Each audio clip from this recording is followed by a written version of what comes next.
일단은 뭐 작고 예쁘게 이렇게 앞으로 튀어나왔을 때는 조금 딸릴 가능성이 높은 것 같다. 딸배다 이렇게 얘기를 하고 옆으로 이렇게 퍼져 있는 경우에는 좀 아들배다라고 얘기를 하는데, 사실 제 친구 중에 제가 굉장히 작고 예쁘게 튀어나온 친구가 있었어요. 그 말로만 했던 딸배인가? 약간 이렇게 했었는데,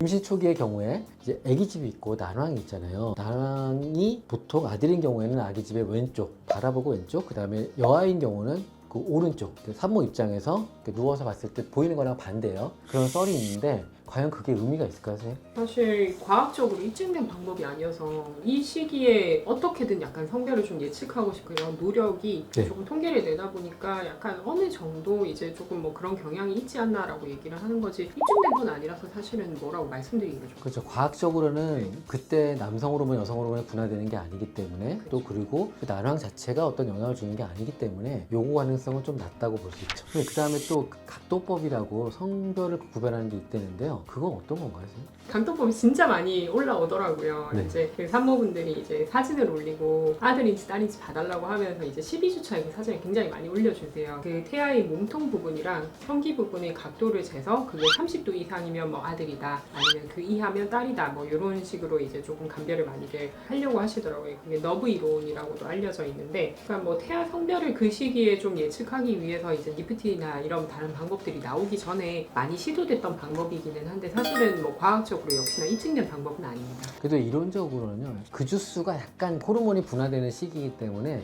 약간은 어느 정도 좀 신빙성을 볼 수 있긴 할 것 같아요. 그래서 네. 잘 나온 사진을 해야 된다 그런데, 그렇죠. 이게 또 애매하게 나온 사진으로는 그 각도법 틀릴 수 있으니까 잘 나온 사진으로 비교하는 게 굉장히 필요할 것 같아요. 실제로 이제 뭐 맘카페나 이런 데서 올려주시는 사진들을 제가 몇 장 봤어요. 저도 궁금해가지고. 근데 약간 각도나 이런 부분들이 딱 정면 각도에서 이렇게 제대로 찍힌 사진들은 사실 그렇게 많지 않고, 산모분들이 동영상을 그냥 캡처해가지고 좀 올리시는 거다 보니까 조금 판단하는데 제한이 많더라고요. 그 다음에 그 엄마들이 얘기하잖아요. 딱 보고 친정 엄마나 어머니들이 아이를 낳으신 분들이 딸 배네 아들 배네 이렇게 얘기하는데 전 못 알아듣겠어요. 어떻게 판단하시나요? 딸배는 뭐 작고 예쁘게 이렇게 앞으로 튀어나와 있을 때는 조금 딸릴 가능성이 높은 것 같다. 딸배다 이렇게 얘기를 하고 옆으로 이렇게 퍼져 있는 경우에는 좀 아들배다라고 얘기를 하는데, 사실 제 친구 중에 제가 굉장히 작고 예쁘게 튀어나온 친구가 있었어요. 이게 말로만 듣던 딸배인가? 약간 이렇게 했었는데 아들이었습니다. 그래서 일단은 이 제 모양이나 이런 부분도 뭐 물론 영향이 아예 없다 하기는 힘들겠지만, 이제 첫째냐 둘째냐 뭐 이런 부분들에 따라서도 그렇고, 애기 머리가 위쪽에 있느냐 아래쪽에 있느냐 이런 부분들에 따라서도 모양은 많이 달라질 수 있기 때문에 역시나 그걸로 판단하기에는 조금 제한이 있는 것 같아요. 첫째 성별은 선생님 언제 하셨어요? 첫째 성별은 이제 저는 제가 이 산부인과니까 환자분들 초음파 보면서 중간중간 제가 쉴 때 제가 배에 대고 봤습니다. 그래서 한 15주쯤. 그죠. 둘째도 비슷하셨나요? 네, 둘째도 한 그쯤. 그럼 그때 선생님 정말 배가 달리 느껴지시나요?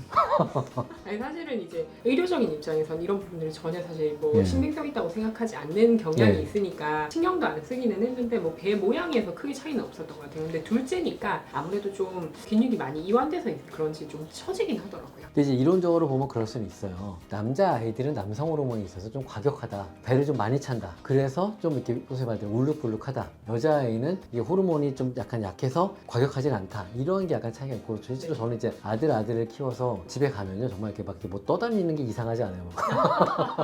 그 다음에 이제 그 표로 잠깐 보여드리는 내용 중에 황실 달력이라는 게 있습니다. 산모의 임신 당시의 만 나이랑 그 다음에 임신한 달 뭐 이런 부분들로 따져서, 뭐 예를 들면 21살에 5월 달에 임신을 한다 이렇게 했을 때, 물론 음력 기준입니다. 왜냐면 중국이니까. 그래서 이제 그 시기에 뭐 임신을 하면 뭐 아들이다 아니면 딸이다 뭐 이런 식으로 조금 이렇게 달력을 만들어 놓은 게 있더라고요. 그래서 옛날 여성분들은 그걸로 많이 조금 시도를 하신 것 같아요. 되게 재밌는 건데요. 여기 보면 이제 그 통계적인 거를 저희 이제 과학을 하다 보니까 여기서 보면은 18세에서요, 선생님 1월부터 12월까지 보면은 1월하고 3월 빼고는 다 아들이에요. 근데 30세에서는요 1월부터 12월까지 보면은 1월, 11월, 12월 빼고는 다 딸이에요. 그러니까 이게 황실 달력이 과연 이게 그런 걸 반영했을까? 그럼 그 옛날에도 아마 그때 태어났던 아이들을 아마 통계를 좀 냈던 것 같아요. 그렇게 해서 그 나이, 보통 나이가 많아질수록 좀 딸이 생기나? 이런 느낌이 들 정도의 그런 내용들이 좀 있긴 하네요. 실제로 잘 보면은 약간 그런 느낌이 들어요.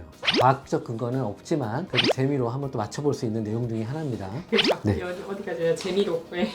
임신 테스트기처럼 아들, 딸 테스트기가 있다는데 선생님 그거 어떻게 생각하세요? 뭔가 약간 과학적인 느낌이 냄새가 이렇게 나는 약간 그런 게 있죠. 약간 네. 혹하실 것 같기는 해요. 소변으로 해서 이제 테스트를 했을 때 약간 뭔가 뭐 아들일 경우에는 조금 소변이 산성을 좀 띠는 경향이 있어서 그렇게 뭐 색깔이 조금 나타나고 그 다음에 딸 같은 경우에는 소변이 조금 알칼리성을 띠는 경향이 있다라고 해서 소변을 분석해서 그렇게 결과를 내는 것 같습니다. 그러면 선생님 이거 비싸고 직구도 해야 되는데 그거 안 하는 방법도 있을까요? 근데 뭐 사실 이것도 약간 과학적인 신빙성은 좀 낮은 것 같아요. 이게 신빙성이 있을 것 같으면 우리나라에서도 이미 나왔을 테고 논문이나 이런 데도 좀 나왔겠죠. 근데 사실 그런 게 없습니다. 그러니까 재미로 하시는 분들은 뭐 심플합니다. 유린 테스트라고 해서 팔고 있는 것도 있고요. 리트머스지라고 아이들 과학 시간에 파는 거 있어요. 그거 해서 산성이면 빨갛게 나와요. 그러니까 아들이면 빨간색. 그래서 그걸로도 검사해 볼 수 있어요. 꼭 굳이 해외 직구 안 하고도 대강은 그렇게 해볼 수 있는 방법도 있답니다. 그러니까 뭐 네. 비싼 돈 들일 필요는 없을 그렇죠. 것 같습니다. 예, 정확하지 않은 이론에 그럴 수는 없죠. 네.